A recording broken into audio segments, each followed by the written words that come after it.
إبراهيم وعلى آل إبراهيم إنك حميد مجيد. الحمد لله رب العالمين والعاقبة للمتقين والصلاة والسلام على خير خلقه محمد وعلى آله وأصحابه أجمعين. ربنا ظلمنا أنفسنا وإن لم تغفر لنا وترحمنا لنكونن من الخاسرين. ربنا آتنا في الدنيا حسنة وفي الآخرة حسنة وقنا عذاب النار. ربنا لا تزغ قلوبنا بعد إذا هديتنا وهب لنا من لدنك رحمة إنك أنت الوهاب. رب العالمين গভীর রাত পর্যন্ত দিনী আলোচনার পরে গুনাহমাখা হাত আমরা তুলে ধরেছি। আল্লাহ, আয় আল্লাহ, যে যেখান থেকে হাত উঁচু করেছে আমাদের বিগত জীবনের সব ধরনের গুনাহগুলো মাফ করে দেন। আয় আল্লাহ, খাস করে মালিক আমাদের আত্মীয় স্বজন যে যেখানে আছে মাফ করে দেন। যারা দক্ষিণবঙ্গের ঐতিহ্যবাহী খালেজ দ্বীনি প্রতিষ্ঠান জামিয়া ফারুকিয়া দারুল আরকাম খুলনার 2 দিন ব্যাপী 51তম বার্ষিক ওয়াজ মাহফিলের আজ প্রথম দিন। আজকের বিশাল ওয়াজ মাহফিলে প্রধান অতিথির মূল্যবান নসিহত পেশ করবেন সারা বাংলার আলোড়ন সৃষ্টিকারী বক্তা বিশিষ্ট আলেমে দ্বীন মুফতি ইসমাইল বুখারী কাশিয়ানী। আলোচনা পেশ করছেন মুফতি ইসমাইল বুখারী কাশিয়ানী, খতিব বাইতুল মামুর জামে মসজিদ গুলশান ঢাকা। পেশ করার জন্য সবিনয় অনুরোধ জানাচ্ছি। আসসালামু আলাইকুম ওয়া রাহমাতুল্লাহি ওয়া বারাকাতুহু। আলহামদুলিল্লাহ আলহামদুলিল্লাহি ওয়া কাফা ওয়া সালামুন আলা ইবাদিহিল্লাযীনা ইসতাফা। أما بعد فأعوذ بالله من الشيطان الرجيم. بسم الله الرحمن الرحيم.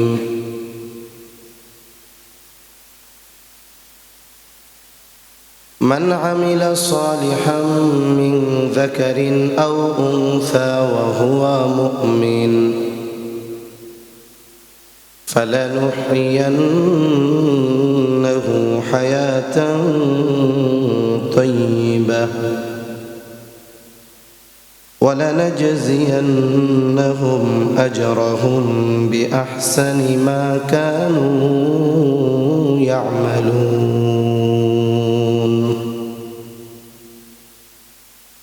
وقال رسول الله صلى الله عليه وسلم أخلص دينك يكفيك العمل القليل أو كما قال النبي صلى الله عليه وسلم صدق الله العلي العظيم وصدق رسوله النبي الكريم ونحن على ذلك لمن الشاهدين والشاكرين والحمد لله رب العالمين. سبحانك لا علم لنا إلا ما علمتنا إنك أنت العليم الحكيم. اللهم صل على محمد وعلى آل محمد كما صليت على إبراهيم وعلى آل إبراهيم إنك حميد مجيد. اللهم بارك على محمد وعلى آل محمد كما باركت على إبراهيم وعلى آل إبراهيم إنك حميد مجيد الحمد لله ঐতিহ্যবাহী খুলনা জেলার অন্তর্গত জামিয়া ফারুকিয়া দারুল আরকাম মাদ্রাসার হাফেজ ছাত্রদের দস্তরবন্দি উপলক্ষে 2 দিনব্যাপী 51তম বার্ষিক ওয়াজ মাহফিলের প্রথম দিবসের সম্মানিত শ্রদ্ধেয় সভাপতি, আমন্ত্রিত উলামায়ে কেরাম, সামনে উপস্থিত মুরব্বিয়ানে কেরাম, সমবয়সী যুবক বন্ধু, স্নেহের ছোট ভাই, মাইকের আওয়াজ যত দূরে যায় নিজ নিজ স্থানে অবস্থানরতা সম্মানিতা শ্রদ্ধেয় মা ও বোন, আল্লাহ তাআলার দরবারে অগণিত শুকর যে মহান মালিক হায়াতে বরকত দিয়ে সুস্থ রেখে মুফতি ইব্রাহিম খলিল বিক্রমপুরী হাফিজাহুল্লাহ হযরতের সুললিত কণ্ঠে খুবই গুরুত্বপূর্ণ কথা আপনারা শ্রবণ করেছেন। সেই ধারাবাহিকতায় কিছু দ্বীনি কথা মুযাকারা করবার লক্ষ্যে পবিত্র কোরআনুল কারীমের একটি আয়াত ও রাসূল আকরাম সাল্লাল্লাহু আলাইহি ওয়াসাল্লামের অগণিত হাদিস থেকে একটা হাদিস পাঠ করেছি। আল্লাহ তাআলার কাছে তৌফিক চাই, আল্লাহ তাআলা কিছু কথা বলার তৌফিক দেন যেগুলো আমাদের সবার দুনিয়া এবং আখিরাতের জন্য কল্যাণকর হয়। সকলে জবান খুলে বলি আমিন। 2 দিনব্যাপী মাহফিলের আজকে প্রথম রজনী। আগামীকালও আপনারা আসবেন, আপনাদের সাথে আরও কিছু ভাই আসবে। এজন্য বেশি রাত আপনাদের কষ্ট দেওয়া আমার উদ্দেশ্য না। এরপরেও এত দূর থেকে আসছি, 1 ঘন্টার কম কি কথা বলা যায়? তাইলে 1 ঘন্টা বা তার আশপাশ 2, 4, 5, 7 মিনিট কম বেশ ধৈর্যের সাথে থাকার মতো ধৈর্য কার নাই? একটু হাত উঁচা করেন। ধৈর্য আছে সবার? আলহামদুলিল্লাহ। ওই যে একজন সত্য কথা বলছে, আল্লাহ ওনারে কবুল করুক। 1 ঘন্টা উনি বসে থাকবে না, উনি সত্য কথা বলছে। তার মানে দেখেন, এরপরে অনেকে শরঈ ওজর ছাড়া উঠবে, তাহলে তাদের কথা কি হবে? বুঝুক আর না বুঝুক, সেজন্য একটু ধৈর্যের সাথে থাকবো তো ইনশাআল্লাহ। যে মহান মনিব আমাদের এখানে আসার, বলার, শ্রবণ করবার তৌফিক দান করলেন, সে মহান মনিবকে খুশি করার জন্য জবান খুলে বলি আলহামদুলিল্লাহ। অগণিত দুরূদ ও সালাম সৈয়দুল আম্বিয়া, আশরাফুল আম্বিয়া, খাতামুল আম্বিয়া, ইমামুল মুরসালিন, রহমাতুল লিল আলামিন মুহাম্মদুর রাসূলুল্লাহ সাল্লাল্লাহু আলাইহি ওয়াসাল্লামের উপর। আমি যে আয়াতখানা আপনাদের খেদমতে তিলাওয়াত করেছি, এই আয়াতের মধ্যে আল্লাহ তাআলা নারী অথবা পুরুষ যদি ইমানদার হয় আর নেক আমল করে, তাহলে আল্লাহ তাআলা ওই নারী আর পুরুষকে 2 ধরনের পুরস্কার দেওয়ার ঘোষণা দিয়েছেন। ইমানদার নারী পুরুষ যদি নেক আমল করে তাহলে পুরস্কার কয় ধরনের? জবান খুলে বলেন। 2 ধরনের। সহিহ মুসলিমের মধ্যে আসছে, হযরত আনাস রাদিয়াল্লাহু তাআলা আনহু থেকে বর্ণিত, সৎকর্মের প্রতিদান এই শিরোনামে রাসূলুল্লাহ সাল্লাল্লাহু আলাইহি ওয়াসাল্লাম বলেন, যখন কোনো ইমানদার নেক আমল করে, হোক নারী বা পুরুষ, আল্লাহ তাআলা এই ইমানদারের নেক আমলের কিছু প্রতিদান দুনিয়ায় দেন, পূর্ণ প্রতিদান আখিরাতে দিবেন। এই দুনিয়াতে বেঈমান যারা, এরাও কিছু ভালো কাজ করে, মানুষের উপকার করে, দান সদকা করে, রাস্তা ঘর কাপড় চাপড় এগুলো মানুষকে দেয়, বানায় দেয়, রাস্তা ঘর বানায় দেয়। এই যে তারা যে ভালো কাজ করতেছে, নবীজি বলেন তাদের এই ভালো কাজের প্রতিদান যা দেওয়ার আল্লাহ দুনিয়ায় দিয়ে দিবেন। আখিরাতে যদি নেক কাজের প্রতিদান পেতে হয় তাহলে ঈমান লাগবে, কোনো সন্দেহ নাই। আল্লাহ তাআলা আখিরাতে আমাদের নেক আমলের পূর্ণ প্রতিদান দিবেন। আল্লাহ বলেন, ওয়া ইন্নামা তুওয়াফাউনা উজুরাকুম ইয়াউমাল কিয়ামা। কিয়ামতের দিন আমরা দুনিয়ায় যে কর্মগুলো করেছি তার পূর্ণ প্রতিদান দিবেন কে? আল্লাহ। তবে পাপের কাজ, গুনার কাজের ক্ষেত্রে আল্লাহ সুবহানাহু ওয়া তাআলা যদি চান ওই পাপের কারণে দুনিয়াতেও কিছু শাস্তি দিবেন, আখিরাতেও দিবেন। ইমানদারের ব্যাপারে যদি আল্লাহ চান দুনিয়াতে দিতেও পারেন, নাও পারেন, আখিরাতে আল্লাহ মাফ করে দিতে পারেন। সেই ক্ষমতা আল্লাহর আছে না নাই? আর যারা বেঈমান, তাদের পাপের কারণে আল্লাহ তাআলা দুনিয়াতে শাস্তি দেন আর না দেন, আখিরাতে তাদের পাপের পূর্ণ শাস্তি দিবেন কে? আল্লাহ। এখানে আল্লাহ তাআলা নারী আর পুরুষের ইবাদতের প্রতিদান ঘোষণা করে কোনো তারতম্য করেন নাই। যদিও নারী আর পুরুষের মধ্যে মৌলিকভাবে পার্থক্য নাই। বলতে পারেন কি কোন মৌলিকভাবে পার্থক্য নাই? আগে জানতে হবে যে আমাদের মূল কি। একটা মানুষ দেখতে যত সুন্দর হোক, গড়ন গঠন যত ভালো হোক, শিক্ষাগত যোগ্যতা যত বেশি হোক,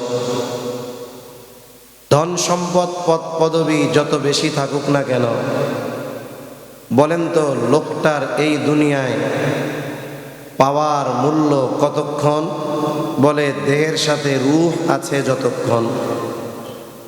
এই দেহ থেকে যখন রূহ বের হয়ে যাবে, সুন্দরীর সৌন্দর্যের কোনো দাম নাই, চেয়ারম্যানের ওই পদের কোনো দাম নাই, টাকা পয়সাওয়ালা মিলিয়নার বিলিয়নার তার ওই পয়সার কোনো দাম নাই।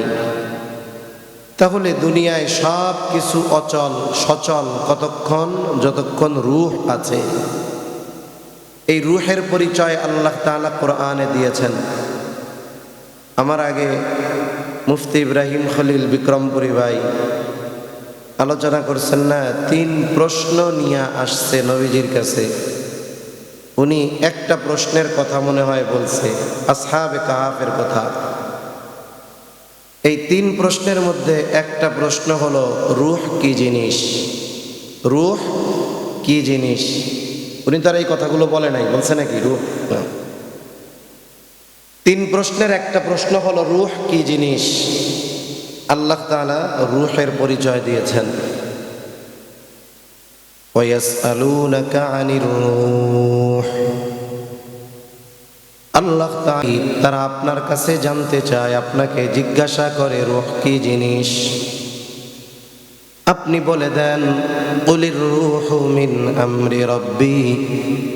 রূহ হলো আমার রবের নির্দেশ, আমার রবের প্রত্যাদেশ, আমার রবের অর্ডার, আমার রবের ফরমান। তাহলে রূহ শুধু পুরুষের আছে কিন্তু নারীর নাই। ও নারীরও আছে। তাইলে আল্লাহ তাআলা রূহের পরিচয় দিতে গিয়ে নারী আর পুরুষের রূহের আলাদা পরিচয় দিচ্ছেন না একটা? আমাদের মূল কি জোরে বলেন? রূহ। নারী হোক পুরুষ হোক, মূল হলো রূহ। রূহ কিন্তু অবিনশ্বর। দেহ ধ্বংস হয়ে যাবে, রূহ ধ্বংস হবে না। কেন? আল্লাহ যেমন চিরন্তন, আল্লাহর কালাম কথাও চিরন্তন। তাহলে রূহ আদেশটা কার? এজন্য রূহ চিরন্তন, মনে রাখতে হবে। আর রূহ হলো আমাদের মূল। তাহলে আল্লাহ তাআলা পরিচয় দিলেন, হাবিব আপনি বলে দেন, কুলির রূহু মিন আমরি রাব্বি। রূহ হলো আমার রবের আদেশ, আমার রবের নির্দেশ। যেই জিনিসটা বস্তু, তার একটা আকার থাকে, আকৃতি থাকে, ওজন থাকে, রং থাকে। এখন যদি কেউ প্রশ্ন করে রূহের ওজন কি, রং কি, দেখতে কেমন, ধরতে কেমন, আকার আকৃতি কেমন, আল্লাহ তাআলা প্রশ্নের আগেই জবাব দিয়ে বলেন, ওয়ামা أوتيتم من العلم إلا قليلا আল্লাহ বললেন, রূহ আপনার রবের নির্দেশ, তোমাদেরকে অতি সামান্য জ্ঞান দেওয়া হয়েছে। তার মানে আল্লাহ তাআলা আমরা চিন্তা ভাবনা প্রশ্ন করার আগেই জবাব দিয়েছে। মাঝে মধ্যে শিক্ষা সফরে যায়, এই শিক্ষা সফরগুলোর আগে কয়েকটা শব্দ জুড়ে দেওয়া দরকার। একটা হলো কুশিক্ষার সফর, আর একটা হলো অশ্লীলতা শিক্ষার সফর। এই ধরনের সফরগুলাতে অধিকাংশ সময় পাপাচারের প্র্যাকটিসিং হয়। আসলে শিক্ষা সফর কোনটা? বলে দাওয়াত ও তাবলীগের সফর শিক্ষা সফর, হজের সফর শিক্ষা সফর, উমরার সফর শিক্ষা সফর, ইলম অর্জনের সফর শিক্ষা সফর। এগুলো হলো শিক্ষা সফর। কোরআনুল কারীমে যতগুলো শিক্ষা সফর আছে, এর মধ্যে একটা শিক্ষা সফর হলো মূসা আর খিজির আলাইহিমাস সালাম, এই দুইজনের একটা সফর। সূরা কাহফের মধ্যে আল্লাহ তাআলা সুন্দরভাবে দুইজনের সফরের ঘটনা বর্ণনা করেছেন। লম্বা কথা, আমি ওই দিকে যাব না।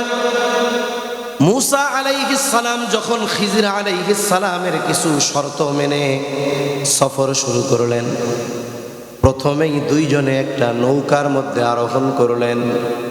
সমুদ্র পাড়ি দিবেন, নদী পাড়ি দিবেন, নৌকা চলতেছে। হঠাৎ একটা দৃশ্য দুইজনের চোখে পড়ল।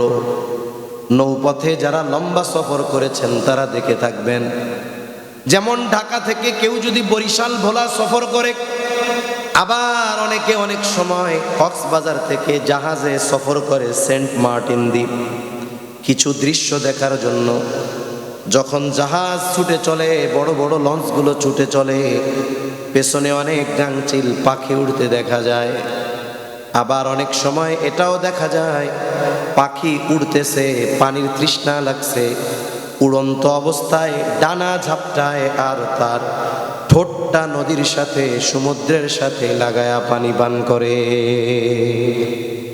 এই যে পাখি ঠোঁট লাগায় সমুদ্রের সাথে, কয় মন পানি উঠে ঠোঁটের সাথে লাইগা থাকে? কয় মন পানি? সামান্য এক ফোঁটা, তাই না? আমাদের হাতে উঠাইলে যে ফোঁটা হবে তার চেয়ে কম। কেন? আমাদের হাতটা যত মোটা, পাখির ঠোঁট আরো চিকন, ফোঁটারও তফাৎ আছে।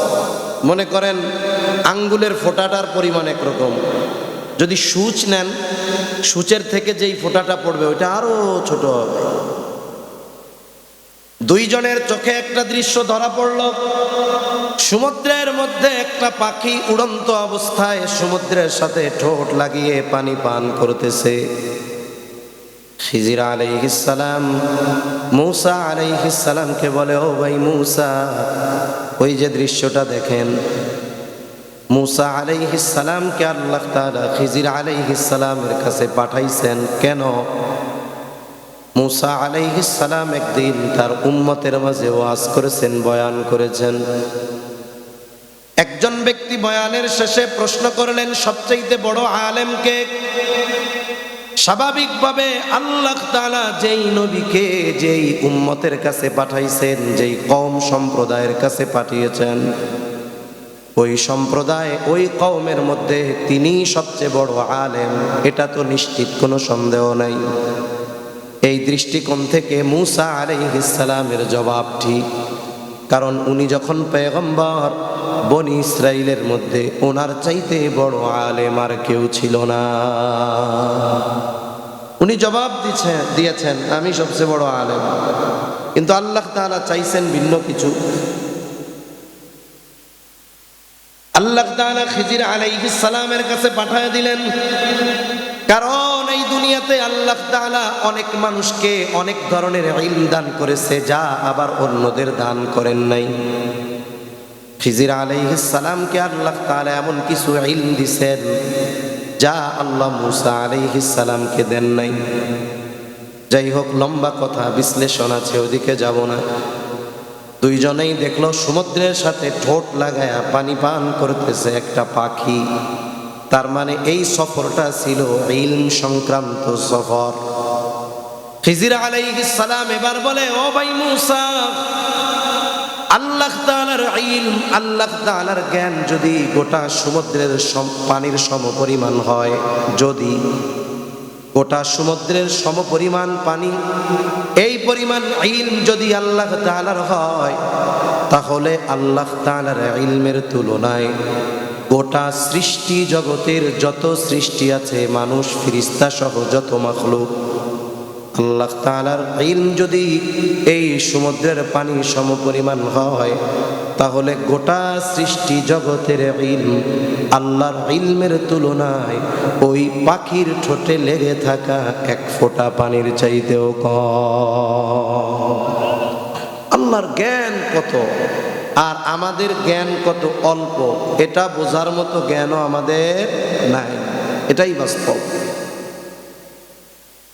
তাহলে আল্লাহ তাআলা নারী আর পুরুষের মৌলিক পরিচয় দিতে গিয়ে বলেন রূহ এটা মূল, আর রূহের পরিচয় এটা হলো রবের প্রত্যাদেশ। তবে আল্লাহ তাআলা গড়ন গঠনগত দিক দিয়ে নারী আর পুরুষের মধ্যে কিছু পার্থক্য তারতম্য রাখছেন, এটা ওয়াজ করা লাগবে না, এটা এমনিই সবাই বুঝে। নারীকে আল্লাহ তাআলা সন্তান ধারণের ক্ষমতা দিয়েছেন, পুরুষ যতই ট্রান্সজেন্ডার হোক না কেন সন্তান ধারণ কোনোদিন সম্ভব হবে না। পুরুষকে, নারীকে আল্লাহ তাআলা সন্তানকে দুধ পান করানোর ক্ষমতা দিয়েছেন, সক্ষমতা দিয়েছেন, পুরুষের নাই। স্বাভাবিক শারীরিক আকার গড়ন গঠন নারী আর পুরুষেরটা বোঝা যায়। তাহলে সৃষ্টিগত দিক দিয়ে, গড়নগত দিক দিয়ে কিছু পরিবর্তন আছে, শরীয়তের বিধানগত দিক দিয়ে কিছু তারতম্য। যদিও কাউকে ঠকানো হয়েছে বিষয়টা এমন নয়।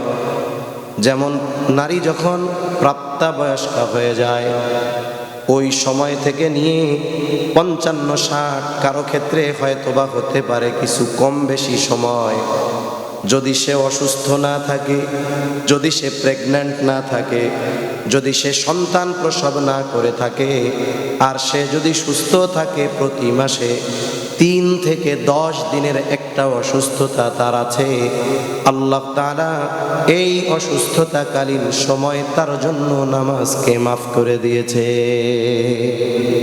এই অসুস্থতাকালীন সময় নামাজ তার কাজা করা লাগবে না, রোজা করতে হবে। আর ইসলাম বিদ্বেষীরা যেই বিষয়টা নিয়ে ইসলামের উপরে সবচাইতে বেশি আঘাত করে, সেটা হলো ওয়ারিসি সম্পদ বন্টনের ক্ষেত্রে নারী পুরুষের যেই অংশ। সর্বপ্রথম কথা হলো ওয়ারিসি সম্পদ, পিতার সম্পদ, নারী কতটুকু পাবে, পুরুষ কতটুকু পাবে, এটা দুনিয়ার কোনো জজ কোর্ট, সুপ্রিম কোর্ট রায় দেয় নাই, কোনো আন্তর্জাতিক আদালত রায় দেয় নাই, বরং এই বিষয়ের চূড়ান্ত ফয়সালা যিনি দিয়েছেন তিনি কে? দুনিয়াতে জজ কোর্টে একজনের মৃত্যুদণ্ড দিছে, বলেন তো তার আপিল করার সুযোগ আছে না নাই? সে সুপ্রিম কোর্টে আপিল করবে। সুপ্রিম কোর্ট যদি আবার রায় দেয়, বলে সে আপিল করতে পারবে। আপিল যদি বহাল থাকে, সে রাষ্ট্রপতির কাছে এবার আবেদন করতে পারবে। কিন্তু আল্লাহ তাআলা যেই ফয়সালা দিয়ে দিয়েছেন ওটাই চূড়ান্ত ফয়সালা। দুনিয়ার কোনো আইন আদালত, গোটা পৃথিবীর সবাই মিলেও আল্লাহ তাআলার ওই সুনির্দিষ্ট ফয়সালা পরিবর্তন করার কোনো অধিকার আর ক্ষমতা রাখে না। আল্লাহ কর্তৃক চূড়ান্ত ফয়সালা। কি ফয়সালা? আল্লাহ তাআলা বলেন, ইউসিকুমুল্লাহু ফি আওলাদিকুম লিয-যাকারি মিসলু হাযযিল উনসায়াইন। আল্লাহ তাআলা বলেন ইউসিকুমুল্লাহ, আল্লাহ তাআলা তোমাদেরকে ওসিয়ত করতেছেন। এর দ্বারা আল্লাহ তাআলা চূড়ান্ত ফয়সালা এটা জানায় দিয়েছেন, ফি আওলাদিকুম, তোমাদের সন্তানদের ব্যাপারে, লিয-যাকারি মিসলু হাযযিল উনসায়াইন, সোজা কথায় 2 জন কন্যার সমপরিমাণ সম্পদ পাবে একজন ছেলে। তার মানে একজন ছেলে যেই পরিমাণ সম্পদ পাবে তার অর্ধেক পাবে একজন মেয়ে। বলেন তো এই ফয়সালা যার তিনি কে? এই বিষয়টাকে সামনে রেখে ইসলাম বিদ্বেষীরা বলে ওয়ারিসি সম্পদ বন্টনের ক্ষেত্রে ইসলাম নারীদের ঠকিয়েছে, নাউজুবিল্লাহ বলেন। এত জোরে কইছেন নাউজুবিল্লাহ, নাউজুবিল্লাহ। অথচ এরা এই কথা বলে কেন? এক নাম্বার কারণ ইসলাম সম্পর্কে অজ্ঞতার কারণে, দুই নাম্বার কারণ ইসলামের প্রতি বিদ্বেষ লালন করে অন্তরে। এই জন্য আসলে কে লাভবান আর কে ক্ষতিগ্রস্ত এটা উপার্জনের উপরে নির্ভর করে না, সেভিংসের উপরে নির্ভর করে। মনে করেন একজন বেতন পায় 50,000 টাকা। কত টাকা? জবাব দেন, কত হাজার? 50,000। আর একজন পায় 25,000। 50 বেশি না 25 বেশি? নিঃসন্দেহে 50 বেশি। কিন্তু যিনি 50,000 পান তার খরচও বেশি, পরিবারের সদস্য বেশি, খরচ বেশি। দেখা যায় কোনো মাসে 50,000 শেষ হয়ে আরো 2, 4, 5,000 কর্জ করা লাগে। আর একজন পায় 25,000, মাস শেষে তার খরচ 15,000, সর্বোচ্চ 20,000। প্রত্যেক মাসে কমপক্ষে 5,000 টাকা তার বেঁচেই যায়, কোনো মাসে বেশিও বাঁচে। বলেন তো, বছর শেষে যদি হিসাব করা হয় কার সেভিংস বেশি, লাভ কার বেশি, 50 ওয়ালার নাকি 25 ওয়ালা? কার লাভ বেশি? 25 ওয়ালার। 25 ওয়ালা লাভবান কেন? খরচ কম, যা পায় তার থেকে টিকে। 50 ওয়ালার লাভবান না কেন? খরচ বেশি। আচ্ছা, আপনাদের যদি জানা থাকে আমার একটু বলবেন, ইসলামী শরীয়তে নারীকে খরচ করতে বাধ্য করেছে অথবা এমন কোন খাত আপনাদের জানা আছে যেই জায়গায় খরচ করা নারীর জন্য ফরজ? জানা আছে? এক জায়গা আছে, এটা হলো যাকাত। কোন জায়গায় আছে? তবে যদি ওই মহিলার স্বামী সামর্থ্যবান হয়, উনিও জাকাত দেওয়ার যোগ্য হয়, জীবনে কোনোদিন নারীরা নিজেরটার জাকাত, নিজের স্ত্রীর জাকাতের টাকাটা পরিশোধ করে দেয় কে? স্বামী। এই একটা খাত আছে, যদি সে সামর্থ্যবান হয় তাইলে তাকে দেওয়া লাগে। এটা ছাড়া আর কোনো খাত আছে যে জায়গায় নারীর জন্য খরচ করা ইসলাম ফরজ করে দিয়েছে? নাই। পুরুষের জন্য গুনতে গুনতে লম্বা লিস্টি লাগবে যে তার খরচের খাত কত, ঠিক কিনা বলেন?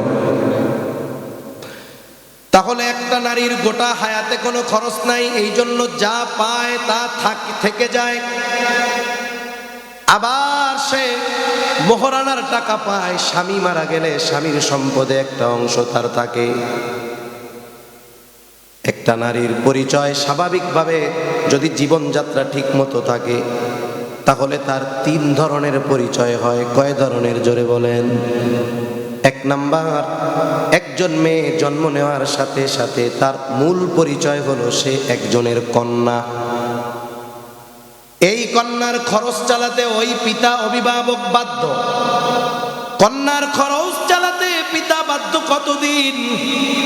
বলে মেয়েটার বিবাহ না হবে যতদিন, 20 বছর বিয়ে হয় না, 25 বছর বিবাহ হয় না, 30 বছর বিবাহ হয় না।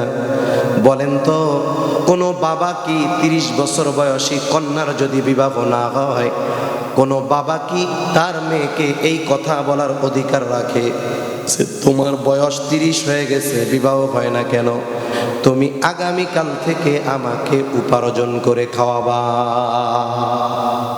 বলেন তো, কোনো বাবা তার মেয়ের বিবাহ হয় না বিদায় 30 বছর হয়ে গেছে, রাগ হয়ে সে বলতে পারবে যে বিয়া হয় না কেন, তোরে আর বসাইয়া খাওয়াইতে পারবো না, তুই আগামীকাল থেকে ইনকাম করে উল্টা আমারে খাওয়াবি? বলার অধিকার আছে বাপে?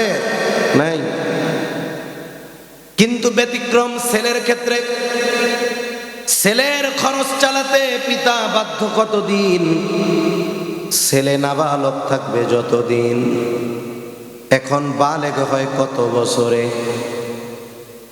আহাদ্দুল বুলুগ, বালেগ হওয়ার সর্বশেষ সময়সীমা হলো চন্দ্র তারিখ হিসাবে 15 বছর, ইংরেজি হিসাবে সেটা 14.5 বছর। এটা হলো সর্বশেষ সময়সীমা। কারো কারো ক্ষেত্রে হরমোনাল কারণে 10 বছরেও হয়ে যেতে পারে, 11, 12, 13, 14 হতে পারে। 14.5 বছর ইংরেজি হিসাবে যখন কোনো ছেলের বয়স হয়ে যায়, বলেন তো তাকে নাবালক বলার সুযোগ আছে নাকি? রাষ্ট্রীয় আইনে যা থাকে থাক, এই বিষয়গুলো শরীয়ত রিলেটেড মাসালা। গত বছর কক্সবাজার এক জায়গায় গেছি, ইনানি সি বিচে বড় এক বোর্ডের মধ্যে লেখা 18 বছরের আগে সবাই শিশু।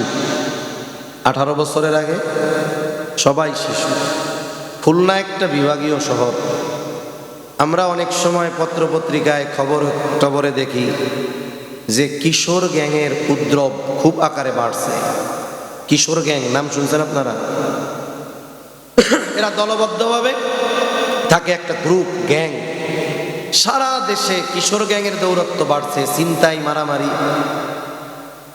গত বছর 5 আগস্টের পরে কেরানীগঞ্জের মতো ব্যস্ততম জায়গায় একটা ব্যাংক ডাকাতি হয়েছে দিনের বেলা। ডাকাতি করছে কারা? ওই এলাকার একটা কিশোর গ্রুপ, কিশোর গ্যাং। ধরা পড়ার পরে জানা গেল এইগুলার বয়স সব 13, 14 থেকে 17, 18-র মধ্যে। বলেন রাষ্ট্রীয় সংজ্ঞা অনুযায়ী এরা কি? নাক টিপ দিলে দুধু বের হয়। কিন্তু কামডা করছে কি? খালি ডাকাতি কয় না, ব্যাংক ডাকাতি। কি ডাকাতি? ব্যাংক ডাকাতি। ওনারা যদি 18 বছরের বয়স কম আর ওনারা যদি শিশু হয়, কোন মানের শিশু চিন্তা করেন যে ওনারা প্ল্যানিং কইরা অস্ত্র শস্ত্র নিয়ে ব্যাংক ডাকাতি করতে চলে যায়। এর দ্বারা কি হয় জানেন? এর দ্বারা রাষ্ট্রীয়ভাবে এই 18 বছরের কম যারা, এদের অপরাধের বৈধতা দেওয়া হচ্ছে। কারণ 18 বছরের পরে একটা ছেলে যদি মার্ডার করে ফেলে, ওর ফাঁসি হতে পারে। কিন্তু বয়স যদি 17 বছর 362 দিন হয়, তার মানে 3 দিন কম, ওর শাস্তি 4 ভাগের 1 ভাগও হবে না। ওরে শিশু বলে সেফ হোমে নিয়ে যাবে, ওইখানে 10-12 বছর আরামায়েশে জীবনযাপন করে এরপরে বের হয়ে যাবে। তার মানে কি হলো? ইসলাম যেই সিদ্ধান্ত দিয়েছে এটার মধ্যেই পরিপূর্ণ কল্যাণ। তাহলে একটা ছেলে বালেগ হওয়ার সর্বশেষ সময়সীমা 14.5 বছর ইংরেজি হিসাবে। 14.5 বছর পার হয়ে ছেলের বয়স 15। এবার বাবা বলতেছে, ছেলে আমি আগামীকাল থেকে তোমার কোনো খরচ বহন করতে পারবো না, আমার চাকরি নাই, তোমার প্রাইভেটের টাকা দিতে পারবো না, তোমার স্কুলের বেতন দিতে পারবো না, বরং কালকে থেকে তুমি আমারে উপার্জন করে খাওয়াইবা। বলেন তো ছেলের ক্ষেত্রে এই কথা বলার অধিকার বাবার আছে না? না, এই জায়গায় তো ছেলে ঠকে গেছে। তার মানে 14.5 বছর পর্যন্ত বাবা ছেলের খরচ চালাতে বাধ্য। এরপরে যদি বাবা চলায় এটা তার ইচ্ছা, সে বাধ্য না। কিন্তু মেয়ের ক্ষেত্রে বয়স 30 হয়ে গেছে, বাবা বলতে পারবে না বিয়া হয় না কেন, আমার ইনকাম করে খাওয়া, বলার অধিকার বাবার নাই। আবার যখন আমাদের দেশে একজন ব্যক্তির ছেলে আছে, মেয়ে আছে, ছেলে মেয়ে যখন উভয়ে বিবাহ উপযুক্ত বয়সে উপনীত হয়, কোরআন বলে, আল্লাহ বলেন, এই বিবাহ উপযুক্ত সন্তানের বিবাহ দেওয়ার দায়িত্ব অভিভাবকের, আমার কথা না। আল্লাহ তাআলা কোরআনুল কারীমের মধ্যে বলেন, ওয়ানকিহুল আয়ামা মিনকুম ওয়াস-সালিহিনা মিন ইবাদিকুম ওয়া ইমাইকুম ইন ইয়াকুনু ফুকারা ইউগনিহিমুল্লাহ। আয়াতের সার কথা, মূল কথা হলো, তোমাদের অধীনস্থ যারা বিবাহ উপযুক্ত আছে, ছেলে হোক মেয়ে হোক আর যা হয় হোক, বিয়া দিয়ে দাও। আদেশটা কার? আমাদের সমাজে অভিভাবক মেয়ের ক্ষেত্রে দায়িত্ব পালন করে, কিন্তু ছেলের ক্ষেত্রে করে না। করে না। মেয়েরে বিবাহ দিয়া দিবে আর ছেলেরে বলবে, তুই তো এখন আমার পায়ে খাড়াইয়া আসস, আগে তোর পায়ে খাড়া, এরপরে বিয়া করিস। ঠিক কিনা বলেন? আবার কত অভিভাবক আছে খুব সতর্ক সচেতন, কি করে, একটা মেয়ে দুনিয়ায় আসছে, মেয়ে আসছে আল্লাহ বাসায় রাখলে বিয়া দিতে হবে। যেই দিন জন্ম নিছে সোনালী ব্যাংকে গিয়া ফিক্সড ডিপোজিট খুলছে একটা, প্রতি মাসে মেয়ের বিয়ার নিয়েতে 1000 করে জমাবে। এখন এটা হালাল না হারাম না কি সেটা তো মুফতি সাহেবরা বলবে, পরের হিসাব। আবার অনেক বাবা আছে চিন্তা করে মেয়েটারে বিবাহ দিতে হবে, মেয়ে জন্ম নিয়েছে, আমি যদি এখন 20টা মেহগুনি গাছ লাগাই, যে জায়গায় গাছ বাড়বে, রোদ লাগে বাতাস লাগে, ফাঁকা জায়গায় 20টা মেহগুনি গাছ লাগাইছে কোন নিয়তে? বলে মেয়ের যখন বিবাহের সময় হবে 18-20 বছর হবে, 18-20 বছর যদি এই গাছ নির্বিধায় বাড়তে পারে, এক একটা গাছ 10 টাকা দিয়ে কিনছি, কিন্তু এক একটা গাছের দাম হবে 1 লাখ। এইবার মেয়ের বিবাহ মনে করেন 18 বছর 20 বছর বয়সে, সবাই চিন্তিত এত খরচ কিভাবে সামাল দিবে। মেয়ের বাবা হেসে বলে চিন্তার কোনো কারণ নাই, ও মা তোমার অজান্তে তোমার যেই মাসে জন্ম তোমার নামে একটা অ্যাকাউন্ট খুলছিলাম, আজকে 20 বছর অনেক টাকা জমছে, সাথে সাথে ওই ফাঁকা জমির মধ্যে 20টা মেহগুনি গাছ লাগাইছিলাম, 5টা মরছে 15টা আছে, এক একটার দাম 1-1 লাখ, এদিক দিয়া জমাইছি 5 লাখ। তুমি চিন্তা করো না, শুধু বিয়ার খরচ না, একেবারে তোমার যা দরকার ঘর সাজানোর সব আসবাব, ফার্নিচার, ফ্রিজ, টেলিভিশন, এসি টেসি সব দিয়া এরপরে তোমারে আমি পাঠামু। ছেলে বেচারা 20 বছর বয়স হয়ে গেছে, নিজে তো আর বিবাহের কথা বলতে পারে না। আইসা মুহতামিম সাহেবরে কইছে, ওনার মুসল্লি বা নেককার বাবাও খুব বুজুর্গ মানুষ, 20 বছর বয়স হয়ে গেছে ছেলের। ইমাম সাহেবরে এসে কইছে, হুজুর বিভাগীয় শহরে থাকি, যে যুগ জামানা, ইচ্ছা করলেও নজর হেফাজত করা কঠিন, তা বিবাহ সাথে যদি বাবা দিয়ে দিত তাইলে চোখের গোনা, অন্তরের গোনা, ইমান আমল হেফাজত করা যেত। বাবারও অভাব নাই, ওই মোড়ের মধ্যে মার্কেট আছে। এরপরেও ইমাম সাহেব যখন বাবার কাছে বলে ছেলেটার তো এই অবস্থা, বিয়ে শাদী দিয়ে দেন। আরে হুজুর রাখেন, এখনো আমার হোটেলে খায় আবার বিয়ে করতে চায়, এমনি আমার গাড়ি বৈশা রয়েছে আর একটা এসে চাপাইতে চায় না হুজুর, আগে বলেন নিজের পায়ে দাঁড়াইতে। এইবার ছেলেটা বাবারে বইলা টইলা মনে করেন একটা দোকান দিছেই, বাবার মার্কেটেই নিচে দোকান, যাব্বা এখন তো একটা পরিচয় আছে যে একটা দোকান আছে, ব্যবসায়ী ছেলে। এইবার হুজুরে বলে, হুজুর কি সন্তান চিন্তা করেন, 20টা বছর এত কষ্ট কইরা খাওয়াইলাম, দোকানটা নিয়ে 2 মাস হয় না এখনই বিয়া দিতে কয়, আগে 5টা বছর আমাকে খাওয়া কয় কি কয় না? জোরে বলেন, বলে কি বলে না? দুনিয়ার অভিভাবকদের উপরে তো ছেলে মেয়ে যেই বিবাহ উপযুক্ত হোক বিবাহ দেওয়ার দায়িত্ব ছিল। কেন গাছ ওই সময় 30টা লাগাইতে পারেন নাই, বলার জন্য তো 20টা লাগাইতে পারেন নাই? আল্লাহ কি খালি মাইয়ারে বিয়ে দিতে কইছে, ছেলেরে বিবাহ দিতে বলছে না? ছেলের জন্য গাছ লাগাইতেন 20টা, যেই ছেলেরেও আমার বিবাহ দেওয়া লাগবে, বিবাহ উপযুক্ত হয়ে গেছে ছেলে, এই 20 গাছ বেইসা টাকা 20 লাখ দিয়ে বলেন এই যে দিলাম তোমারে, করো উপার্জন করো আর বিয়ে শাদী করে ঈমান আমল হেফাজত করো। এই রকম দুঃসাহসী বাপ এদেশে লাখে একটা পাওয়া যাবে কিনা সন্দেহ আছে, ঠিক কিনা বলেন? বাপ ঠিকই মসজিদে তাহাজ্জুদ পড়তেছে, বাড়িতে আল্লাহ কবুল করুক, আমিন, জোরে কোন আমিন। হবে, আগামী জেনারেশন বুঝে। বাপ ঘরে তাহাজ্জুদ পড়তেছে, আল্লাহর কাছে রোনাজারি করতেছে, পোলারে বিয়া দেয় না, পোলা গুনাহ করতেছে। যেই গুনাহ করতেছে তাহাজ্জুদ পড়তেছে ঠিক, কিন্তু তাহাজ্জুদ গুজারি বাবার আমলনামায় গুনাহ যোগ হচ্ছে কি হচ্ছে না? তাহলে আমি আমার যেই কথা বলার জন্য বললাম, একটা কন্যা যখন বাবার ঘরে বলে তার কোনো খরচ নাই, বরং বিবাহের সময় বাবা তার জন্য স্বর্ণ অলংকার, টাকা পয়সা, যত কিছু প্রয়োজন সব কিছু তার জন্য রাখে। এইবার মেয়েটার বিবাহ হবে, ছেলে যত যোগ্য হোক, যত টাকা পয়সাওয়ালা হোক, 1 নাম্বার ওই মেয়েকে দেনমোহর দেওয়া লাগে কি লাগে না? দেনমোহরের হক ওই মেয়েটার বাবার না। এরপরে শুধু দেনমোহর দিলে হবে না, কবুল বলার আগে তার থেকে এই স্টেটমেন্ট নেওয়া হয় যে এই কন্যার যত রকমের মৌলিক চাহিদা আছে, খাদ্য, বস্ত্র, চিকিৎসা, বাসস্থান, তেল, সোনো, পাউডার, লিপস্টিক, কাপড়, শাড়ি যা লাগে সব কিছুর খরচ বহন করার ব্যাপারে প্রতিশ্রুতি নেওয়া হয়। এরপরে তার বিবাহ বন্ধনে আবদ্ধ করা হয়। বাবার বাড়িতে আছে, খরচ আছে কোনো, আরো বাপ দিয়ে দিছে। এরপরে স্বামীর বাড়িতে গেল, বাড়ি যাওয়ার আগেই দেনমোহর হয়ে গেছে।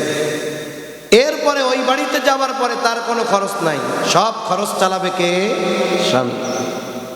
জীবন যদি স্বাভাবিক গতিতে চলে, স্বাভাবিক যেই গতি এতে যদি চলে, আল্লাহ তাআলা এবার তাকে সন্তান দান করলেন, সন্তান দিয়েছে দুনিয়ায়, স্বামী দুনিয়া থেকে চলে গেল। এইবার সন্তানদের প্রতি আল্লাহ তাআলা স্পেশাল আয়াত নাজিল করে জানায় দিলেন, এই মায়ের শুধু মৌলিক চাহিদা পূরণ করলে হবে না রে সন্তান, এই মায়ের আরাম আয়েশের জন্য যদি স্পেশাল কিছু করতে হয়, গরম লাগে এসি লাগাতে হবে, শীত লাগে হিটার লাগাতে হবে, এক কথায় তার আরাম আয়েশের জন্য যত ব্যবস্থাপনা দরকার আল্লাহ তাআলা সন্তানের উপরে নির্দেশ দিয়ে দিয়েছে।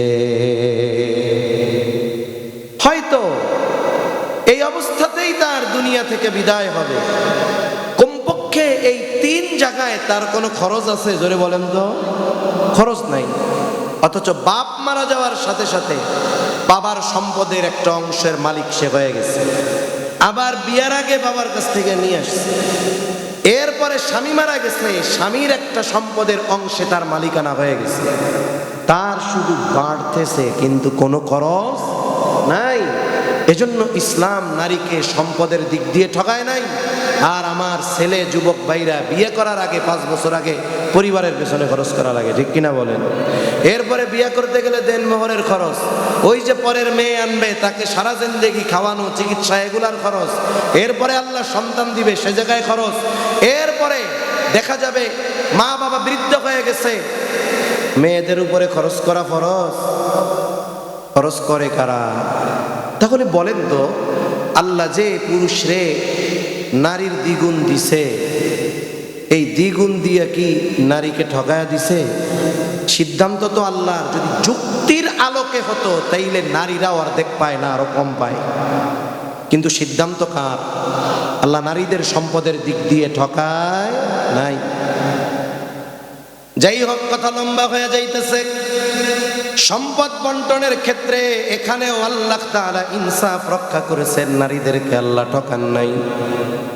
তবে ইবাদতের প্রতিদান দেওয়ার ক্ষেত্রে কোনো ধরনের কোনো তারতম্য নাই। আল্লাহ তাআলা জানায় দেন, মান আমিলা সালিহাম মিন যাকারিন আও উনসা ওয়া হুয়া মুমিন, যেই নারী অথবা পুরুষ আমলে সালেহ করে, আমলে সালেহ, ওয়া হুয়া মুমিন, আর সে মুমিন, আল্লাহ তাআলা বলেন ওই ইমানদার নারী আর পুরুষের নেক আমলের বদৌলতে আল্লাহ তাআলা তাদেরকে 2 ধরনের পুরস্কার প্রদান করবে। শুরুতে মুসলিম শরীফের যেই হাদিসটা শুনেছিলাম যে ইমানদার যদি নেক আমল করে আল্লাহ তাআলা নেক আমলের প্রতিদান কিছু দুনিয়ায় দেন, আখিরাতে পরিপূর্ণ দিবেন। পুরস্কারও 2 ধরনের, কিছু দুনিয়ায় আর কিছু আখিরাতে। তবে শর্ত কি? নেক আমল তো আমলে সালেহ তখন হবে 1 নাম্বার শর্ত যখন তার ঈমান থাকবে।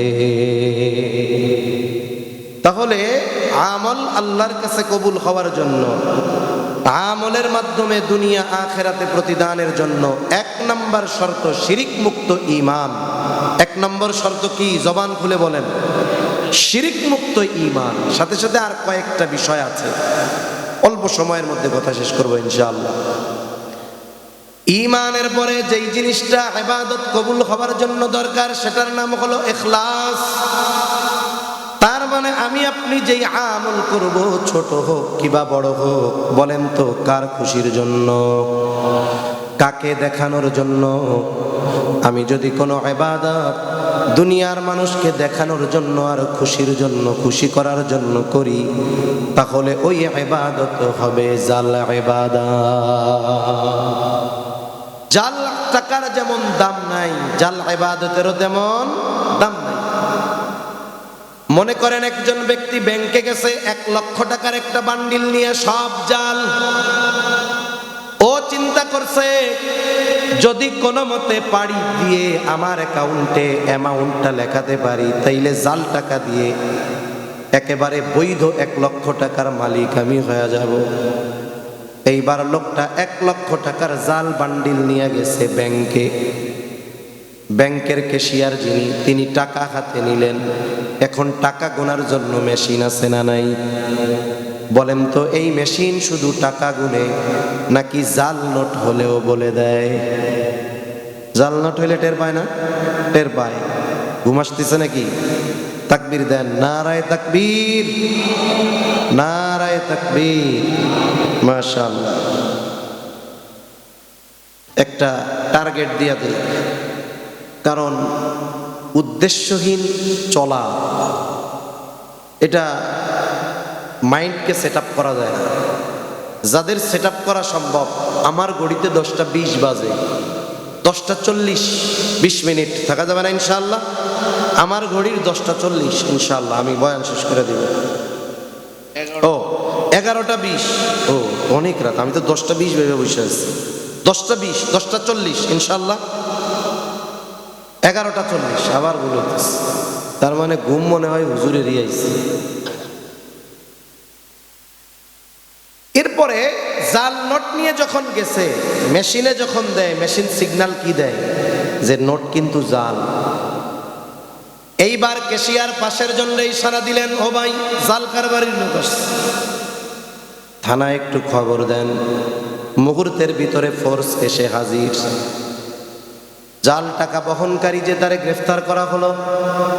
বলেন তো, এই 1 লক্ষ টাকার জাল নোট, এটা কি ব্যাংকের ভল্টে রাখা হবে নাকি নষ্ট করে ফেলা হবে? তাহলে এই জাল 1 লক্ষ টাকা বাতিল, সাথে সাথে এই নোট যে বহন করেছিল তার শাস্তি আছে না নাই?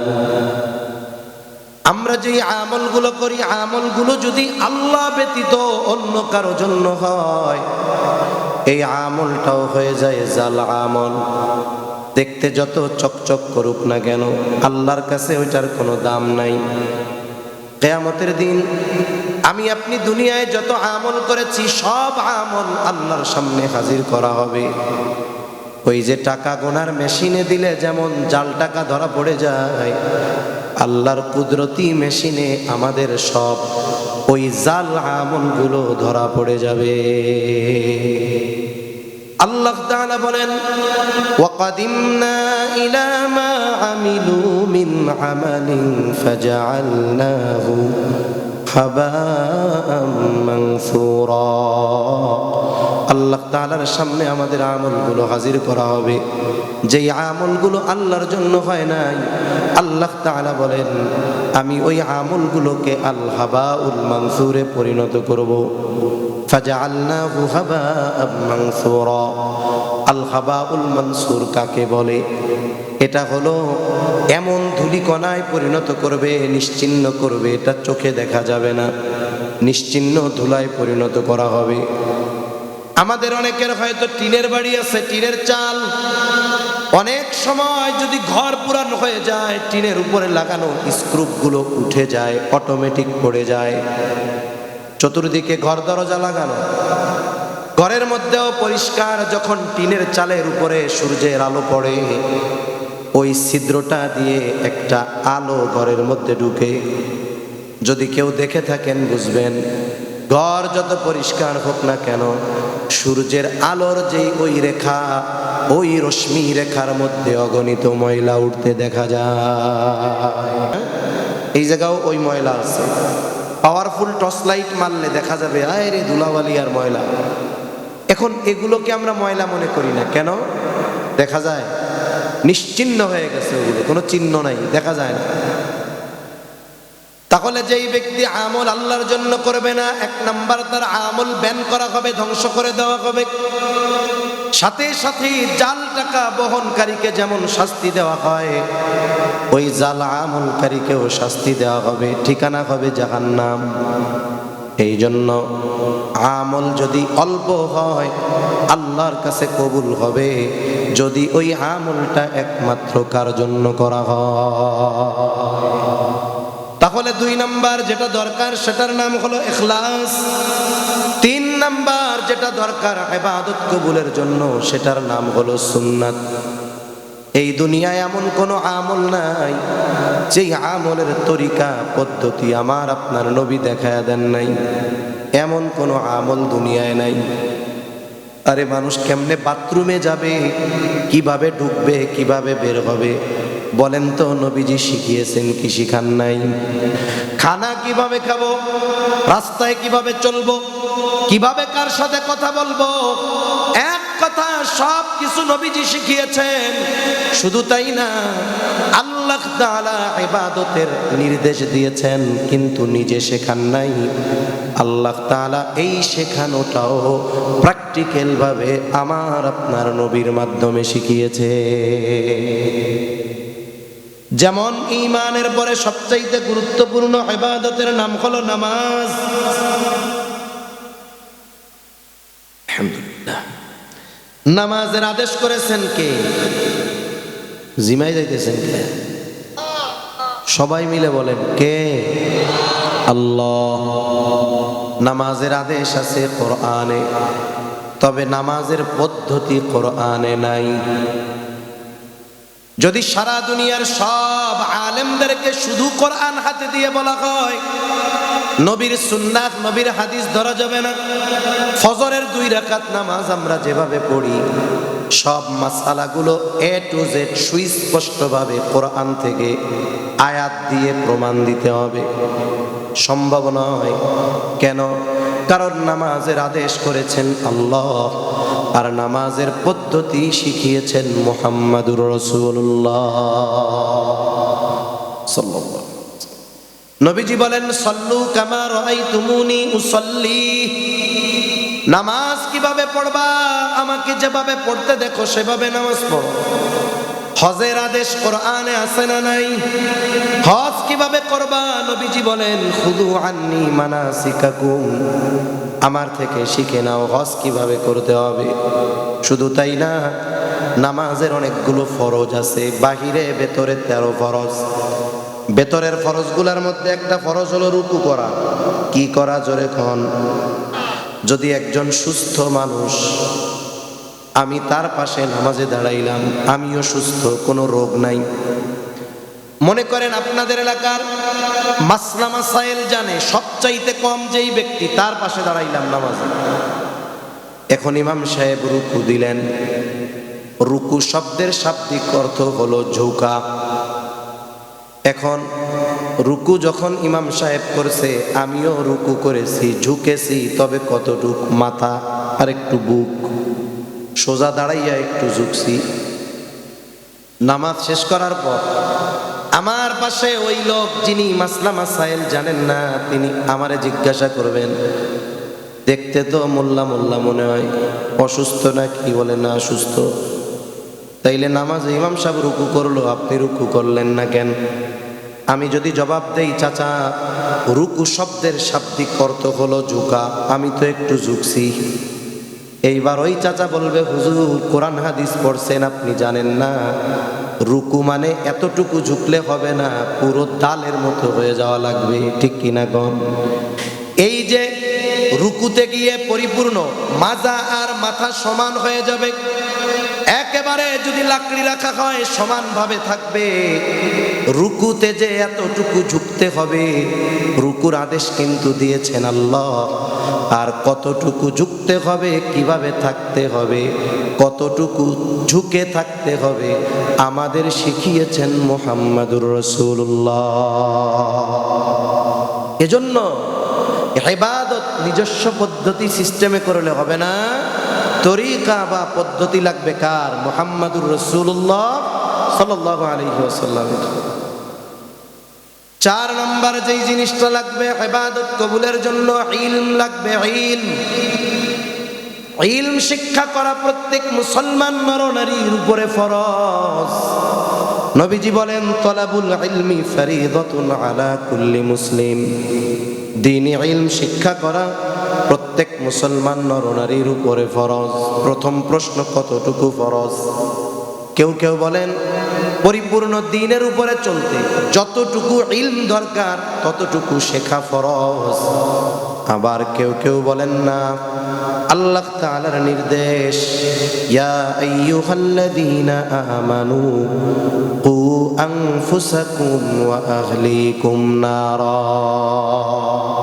হে ইমানদারেরা, নিজে জাহান্নামের আগুন থেকে বাঁচো, অধীনস্থদের বাঁচাও। ইমানদার জাহান্নাম থেকে বাঁচবে কেমনে? আল্লাহ তাআলার হুকুম আহকাম, আদেশ নিষেধ মেনে চলার মাধ্যমে।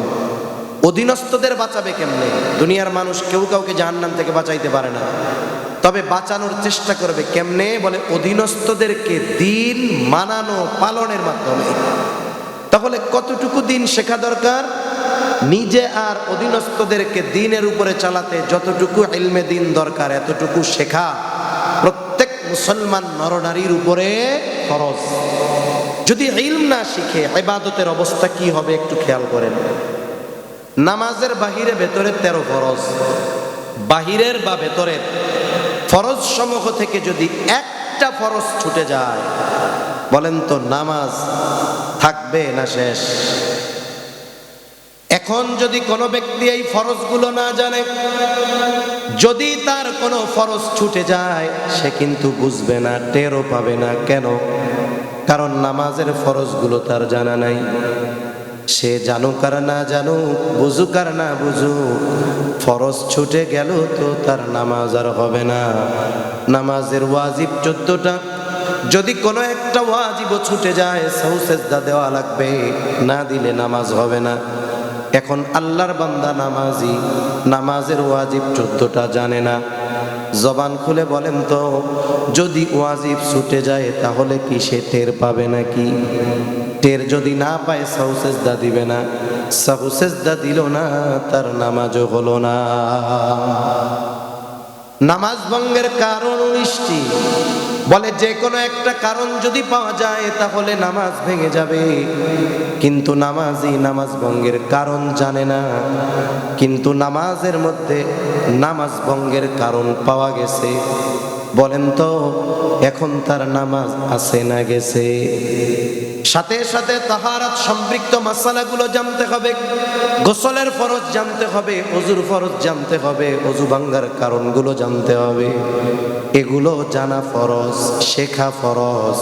কারণ যদি কারো এইগুলো না জানা থাকে, দেখা যাবে যুগের পর যুগ নামাজ পড়ছে কিন্তু তার নামাজ হয় না। কিন্তু আমাদের মুসল্লিরা এগুলো শিখতে রাজি না। সে যে দোয়ায় কুনুত জানে না, এটা ইমাম সাহেব যায় না ফেলুক, এটা মুসল্লি চায় না। এজন্য সে এগুলো ইমাম সাহেবের কাছে শিখতে চায় না। আমি যে পারি না, এটা লজ্জার বিষয়। সকাল সন্ধ্যা ইমামরে ঝাড়ি মারি, আর ইমাম যদি জানে আমি দোয়ায় কুনুত পারি না, তাইলে আমার কি আর পাওয়ার থাকবে? ঠিক কিনা বলেন? কিন্তু আপনি যে লজ্জায় শিখতেছেন না, ইবাদত যে হচ্ছে না, দুনিয়ায় নাইলে লজ্জা থেকে বাঁচলেন, আখিরাতে শাস্তি থেকে বাঁচা যাবে? এজন্য দুনিয়ায় একটু লজ্জা পাওয়া অনেক ভালো, আখিরাতে শাস্তি পাওয়ার চাইতে। ঠিক কিনা বলেন? এজন্য আমরা শিখব। আপনি যদি ফারুকিয়া মাদ্রাসার মুহতামিম সাহেবরে বলেন যে হুজুর আমরা তো ইবাদত করি, মাসলা মাসাইলগুলো তো জানি না, আমাদেরকে এশার পরে অথবা ফজরের পরে 15 মিনিট 20 মিনিট বা আধা ঘন্টা ধারাবাহিকভাবে একেবারে ইমাম থেকে নিয়ে যে মাসালাগুলো দরকার সব কিছু একটু শেখানোর ব্যবস্থা করেন। মুহতামিম সাহেব কি বলবে? না না না, খুব ব্যস্ত, আমরা পারবো না, বলবে নাকি? কিন্তু আমরা শিখতে চাই না, আমাদের ইচ্ছা নাই। ওই যে চিন্তা করি, গরম কথা কই, আমি যদি পারি না এটা জানে, তাইলে আমার ইজ্জত থাকবে? সেজন্য ইজ্জত বাঁচাইতে গিয়া, দুনিয়ায় সম্মান বাঁচাইতে গিয়া আখিরাতে শাস্তি পাওয়া, এটা বোকামি ছাড়া আর কোনো কিছু নয়। 5 নাম্বার, অবশ্যই হালাল খাবার খেতে হবে। খাবার শুধু হালাল হলে হবে না, উপার্জনটাও কিন্তু হালাল হতে হবে। অনেকে খাবার হালালের ব্যাপারে যতটা সচেষ্ট, উপার্জনের ব্যাপারে এতটা সচেষ্ট নয়। এজন্য অনেক সময় দেখা যায় মানুষ এমনও করে, পকেটের মধ্যে এক বান্ডিল টাকা, হয়তো ঘুষের টাকা, নয়তো সুদের টাকা, নয়তো অন্য কাউকে ঠকিয়ে অন্যায়ভাবে আনা টাকা। বাজারে গিয়েছে, কাঁচা বাজার, বিশাল বড় এক গরু জবাই হইছে। চিন্তা করতেছে আগামীকাল শবে বরাতের রাত, পরিবারের একটু ভালো মন্দ খাওয়ানোর দরকার, ফজিলতময় রাত, 10 কেজি গোশত কিনবো। কিন্তু ওয়াজে শুনছে যে ওলামা একরাম বয়ানে বলছে, হালাল প্রাণী যদি ইচ্ছা করে বিসমিল্লাহ বাদ দিয়ে জবাই করা হয়, ইচ্ছা করে যদি আল্লাহর নাম ব্যতীত জবাই করা হয়, তাহলে ওই হালাল প্রাণীর গোশত আর হালাল থাকে না। বলতে মনে থাকলে বলতো, কিন্তু ভুলে গেছে, অসুবিধা নেই। এখন চিন্তা করতেছে এত বড় গরু, কসাইরা তো জবাই দেয় 2-3 জন মিলা সিস্টেমে একটা বড় গরু শোয়াবে। তা কসাইয়ের কাছে কানের সাথে মুখ লাগায় কইতেছে, ওই এত বড় গরু জবাই দিছস কয়জন? কয় 3 জন। কয় জবাই যে দিলি ওই সময় কি বিসমিল্লাহ কইছিলি? কসাই ফরজ ত্যাগ করে বসে রয়েছে, কাঁচা দিয়া, কাঁচা বুঝেন তো, হাঁটু মাটু বের করে বসে রয়েছে। কয় চাচা এত বলো দামি না, নামাজ পড়ি না, রোজা রাখি না, নেক আমল কিছু করি না, এটা আমার ব্যক্তিগত, আল্লাহ চাইলে মাফ করে দিতে পারে, কিন্তু ইচ্ছা কইরা বিসমিল্লাহ বাদ দিয়া গরু জবাই দিয়া ওই হারাম গোশত আপনাদের খাওয়াবো, এত বড় বেঈমান আমি না। বিসমিল্লাহ 3 বার কইছি, টেনশনের কোনো কারণ নাই। কয় হ্যাঁ তাইলে ঠিক আছে, কালকে শবে বরাত তো সিনার থেকে দেইখা 10 কেজি গোশত বানা। এবার শবে বরাতের রাত্রে ইবাদত বন্দেগী করবে, খাওয়ার জন্য গরুর গোশত নিচে 10 কেজি, কিন্তু পকেটের টাকাটা কি বলতো? এরকম বুজুর্গ লোক সমাজে আছে না নাই? এই টাকা হারাম, আপনি এটা দিয়ে হালাল কিনবেন, হবে না, এটা হারামের মতো। এজন্য উপার্জনটা যেমন হালাল হতে হবে, খাবারটাও হালাল হতে হবে।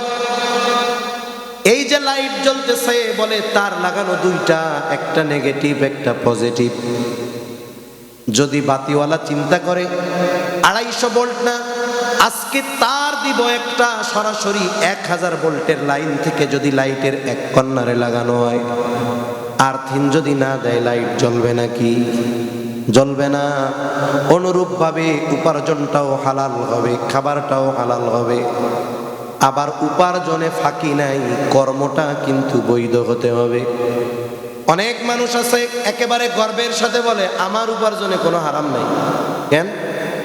8 ঘন্টা ডিউটি করি, বাথরুমে পর্যন্ত সিসি ক্যামেরা লাগানো, বসারও কোনো সুযোগ নাই, একটানা 8 ঘন্টা ডিউটি করে এরপরে যে টাকা পাই ওটা আমার পরিপূর্ণ হালাল।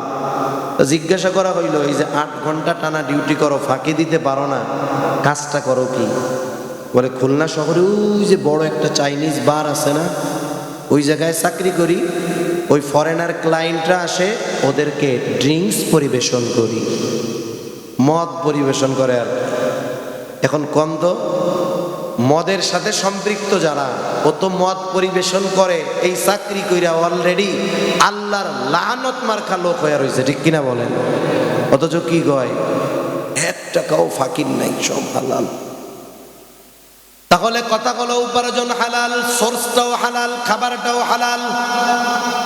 যদি কারো উপার্জন হারাম হয়, খাবার হারাম হয়, বড় বড় অনেক ক্ষতি। কয়েকটা ক্ষতির কথা বলি। 1 নাম্বার, যেই ব্যক্তি হালাল খায়, হালাল উপার্জন, হারাম উপার্জন করে আর হারাম খায়, আল্লাহ তাআলা তার ইবাদত কবুল করবে না।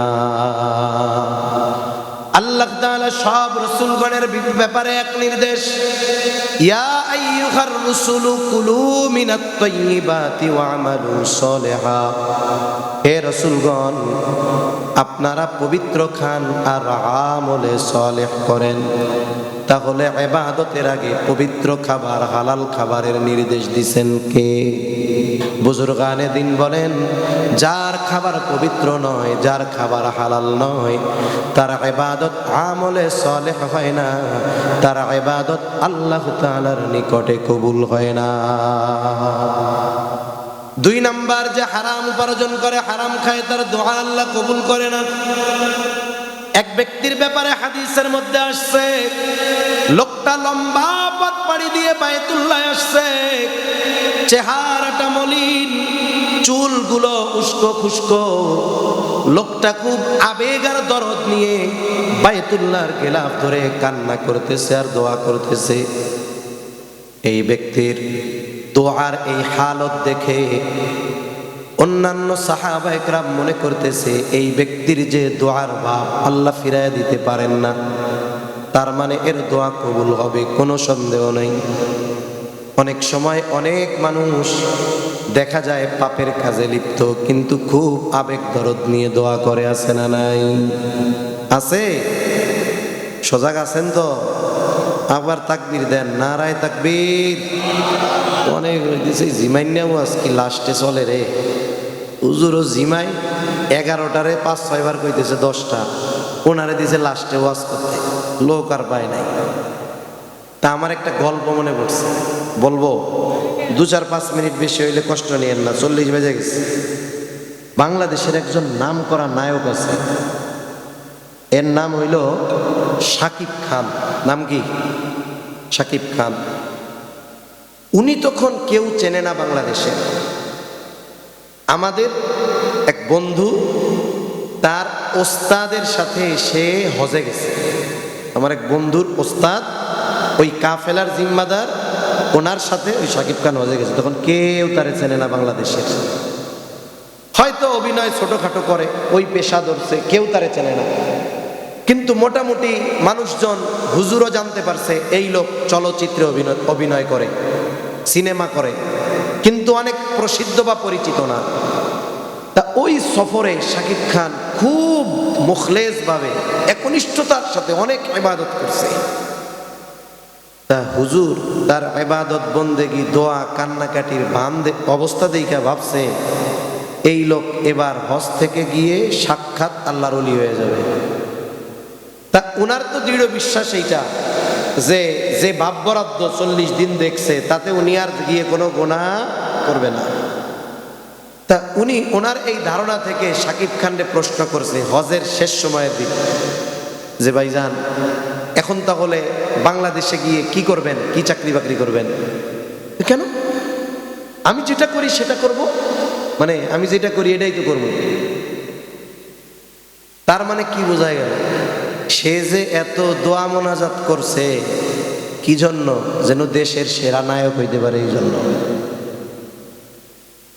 ওই যে ভালো কাজ করছে, আল্লাহ ভালো কাজের প্রতিদান কারো কারো ক্ষেত্রে দুনিয়ায় সব দিয়ে দেন।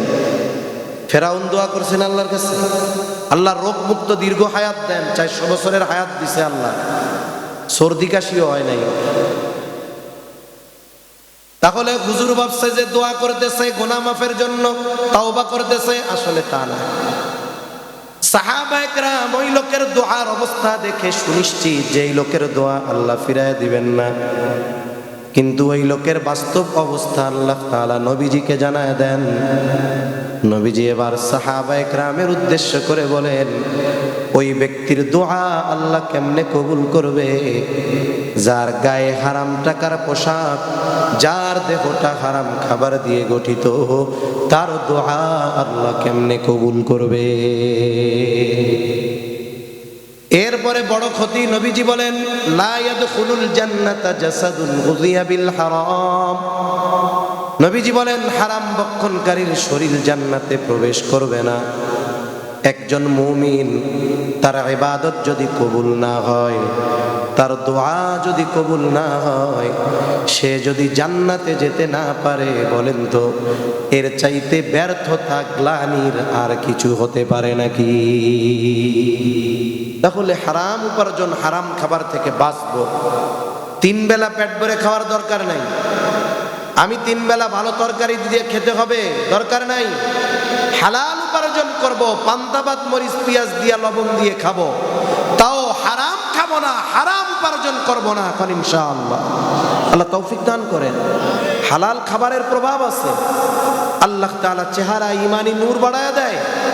এই পৃথিবীর যত হারাম খোর আছে, দেখতে চামড়া যত সুন্দর হোক, স্বাস্থ্য যত ভালো হোক, একটু ইমানি নজরে তাকাবেন, দেখবেন ওই চেহারার মধ্যে কদর্যতা ভরা, ঠিক কিনা বলেন? তাহলে 5টি শর্তের কথা আমরা বললাম। ইমানদার নারী পুরুষ ঈমান ঠিক রেখে ইখলাসের সাথে সুন্নাত তরিকায় ইলম অর্জন করে হালাল খাবার খেয়ে সে যদি ইবাদত করে, নারী হোক আর পুরুষ হোক, বলেন তো তার ওই নেক আমলের কয় ধরনের পুরস্কার? জোরে বলেন। 1 নাম্বার পুরস্কার আল্লাহ দুনিয়ায় দিবে। দুনিয়ায় কি দিবে? আল্লাহ তাআলা বলেন, ফালা নুহইয়ান্নাহু হায়াতান তাইয়্যিবা। আল্লাহ তাআলা বলেন তাকে দুনিয়ায় হায়াতে তাইয়্যিবা দেওয়া হবে, পবিত্র জীবন দেওয়া হবে। পবিত্র জীবন। অনেক সময় আমাদের কাছে দোয়া চায়, আমরা দোয়া চাই, আপনাদের খতিব সাহেবের কাছে দোয়া চাই। খতিব সাহেব দোয়ার মধ্যে বলে, আল্লাহ অমুক রে হায়াতে তৈয়বা দেন, বলে কি বলে না? অমুক ভাই দোয়া চেয়েছে খাস করে মাদ্রাসার জন্য, এই দান করছে, আল্লাহ আপনি ওনারে হায়াতে তৈয়বা দেন। কি হায়াতে তৈয়বা? বলবো হায়াতে তৈয়বা কি? হযরত আলী রাদিয়াল্লাহু তাআলা আনহু, রাইসুল মুফাসসিরিন আব্দুল্লাহ ইবনে আব্বাস রাদিয়াল্লাহু তাআলা আনহু, মুজাহিদ রহমাতুল্লাহি আলাইহি সহ হাসান বসরি রহমাতুল্লাহি আলাইহি সহ সবার হায়াতে তৈয়বার ব্যাখ্যা একসাথে কইতেছি।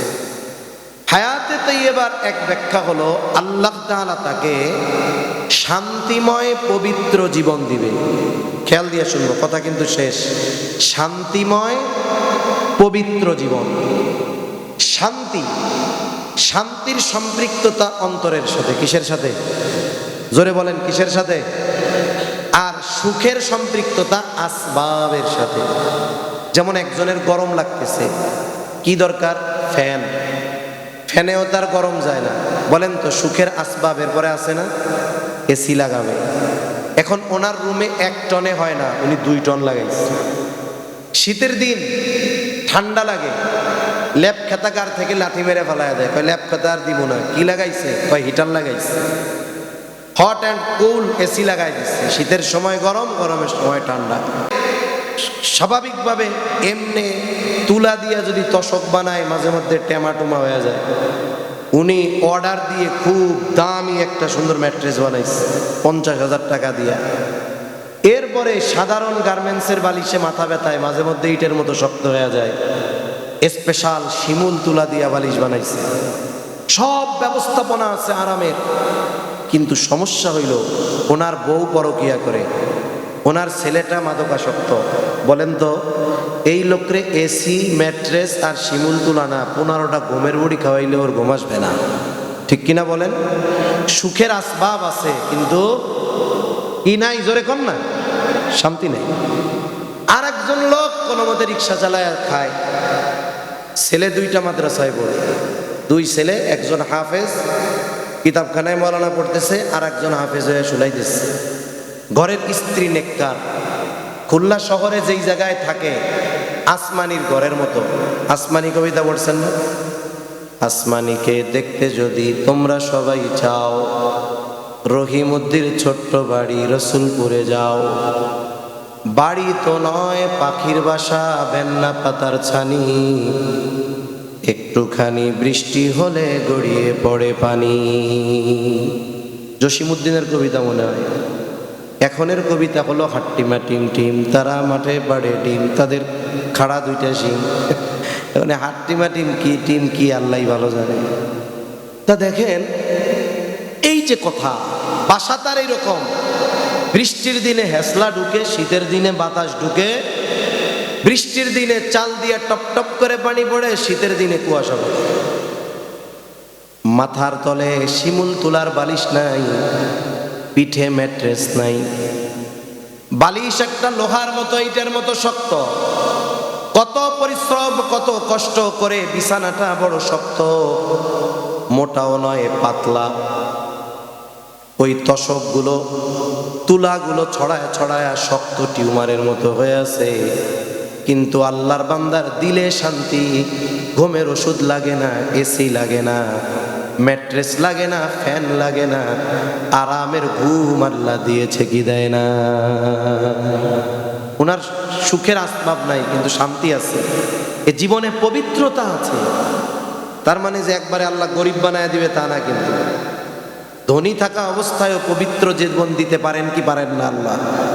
মোট কথা হলো শান্তিময় পবিত্র জীবন আল্লাহ দিবে। দ্বিতীয় ব্যাখ্যা, অমুখাপেক্ষী জীবন আল্লাহ তাআলা দিবেন।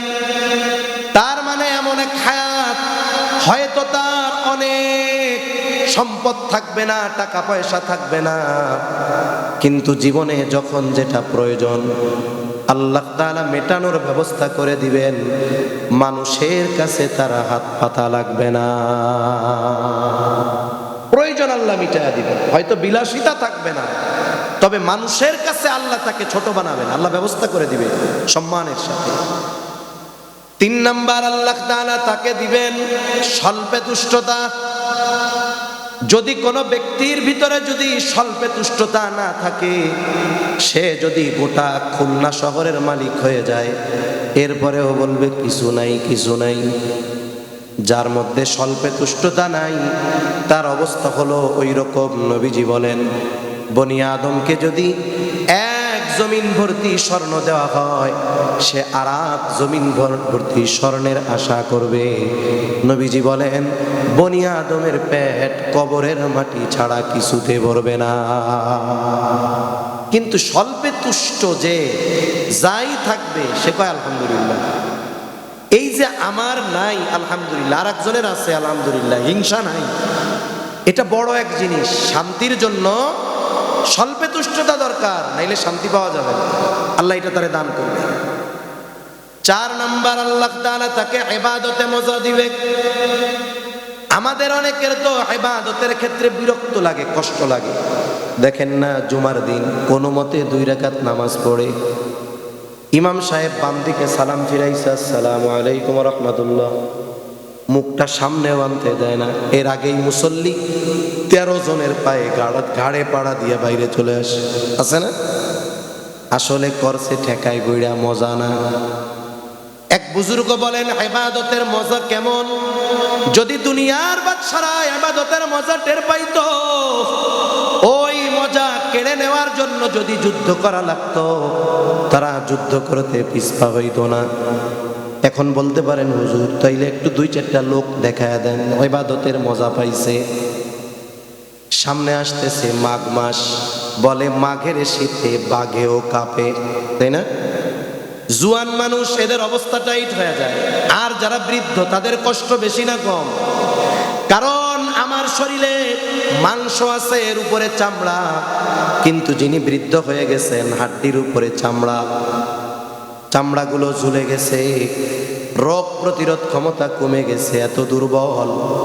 এইরকম অনেক আল্লাহর বান্দা আছে।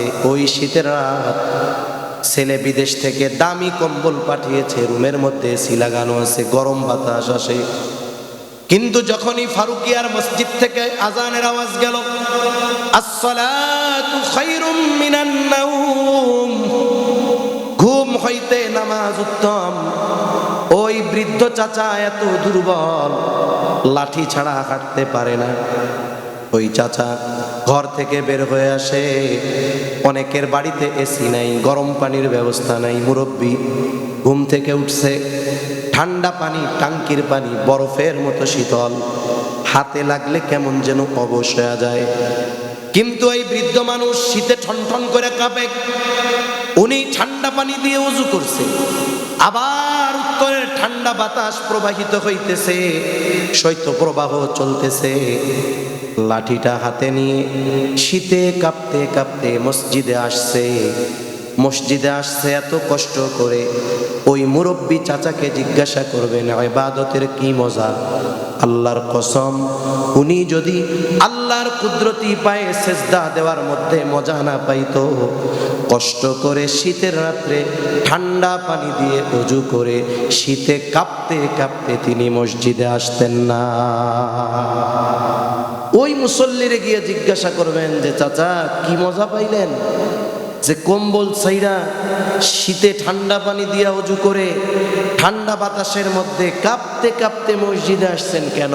উনি বলবে ওই যে সেজদা দিছি আল্লাহর পায়ে, যে মজা, ল্যাপে শুইয়া থাকা এর কাছে কিছুই না। ঠিক কিনা বলেন? এটা হলো হায়াতে তাইয়্যিবা। আল্লাহ এমন এক জীবন দিবে, আর আখিরাতে কি দিবে? দুনিয়াতে আমরা যেই আমল করি এগুলোর দ্বারা জান্নাত পাওয়া, এগুলোর বিনিময়ে জান্নাত পাওয়া অসম্ভব। তবে আল্লাহ তাআলা যদি চান 1 টাকার বিনিময়ে 1000 কোটি টাকার পণ্য দিতে পারেন কি পারেন না? আল্লাহ তাআলা বলেন ওয়ালা নাজজিয়ান্নাহুম আজরাহুম বিআহসানি মা কানু ইয়ামালুন। আল্লাহ তাআলা বলেন আখিরাতে কি আছে? বলে দুনিয়ায় আমরা যেই নেক আমল করেছি তার তুলনায় অতি উত্তম প্রতিদান আখিরাতে যিনি দিবেন তিনি কে? আর সেই প্রতিদান হলো জান্নাত। জান্নাত পাওয়ার মাধ্যমে একজন মুমিন তার অনন্তকালের চূড়ান্ত যেই সফলতা, তার চূড়ায় পৌঁছায়া যাবে একজন মুমিন। কারণ আল্লাহ বলেন ওয়াইন্নামা তুওয়াফাউনা উজুরাকুম ইয়াউমাল কিয়ামা ফামান যুহজিহা আনিন নার ওয়া উদখিলাল জান্নাতা ফাকাদ ফাজ। এই জান্নাতে যাওয়ার মাধ্যমেই আমাদের সেই চূড়ান্ত সফলতা অর্জন হবে। তাহলে নারী আর পুরুষ সে যেই হোক, সে যদি 5টি শর্তের আলোকে আমল করে, কয়টি শর্ত জোরে বলেন? 1 নাম্বার শিরিক মুক্ত ঈমান। আমার সাথে বলেন, 1 নাম্বার শিরিক মুক্ত ঈমান, 2 নাম্বার ইখলাস। 2 নাম্বার কি? আমলটা একমাত্র কার জন্য? আল্লাহর জন্য। 3 নাম্বার সুন্নাত তরিকায়। কি তরিকায়? জোরে বলেন। 4 নাম্বার ইলম সহকারে। কি সহকারে? জোরে বলেন। 5 নাম্বার হালাল খেয়ে। এই 5 শর্ত ঠিক রেখে নারী আর পুরুষ যদি আমল করে, দুনিয়ায় কি? পবিত্র জীবন, হায়াতে তাইয়্যিবা। আখিরাতে কি? আল্লাহর সন্তুষ্টি, জান্নাত। এটাই সফলতা। আল্লাহ সুবহানাহু ওয়া তাআলা আমাদের সবাইকে এই শর্তগুলো ঠিক রেখে হায়াতে তাইয়্যিবা আর আখিরাতে আল্লাহর সন্তুষ্টি, জান্নাত অর্জনের তৌফিক আল্লাহ দান করেন। সবাই বলি আমিন। ওয়া আখিরু দাওয়ানা আলহামদুলিল্লাহি রাব্বিল আলামিন। দোয়া করে দেব, দুরূদ শরীফ পড়ি। আল্লাহুম্মা সাল্লি আলা মুহাম্মাদ ওয়া আলা আলি মুহাম্মাদিন কামা সাল্লাইতা আলা ইব্রাহিম ওয়া আলা আলি ইব্রাহিম ইন্নাকা হামিদুম মাজিদ। আল্লাহুম্মা বারিক আলা মুহাম্মাদিন ওয়া আলা আলি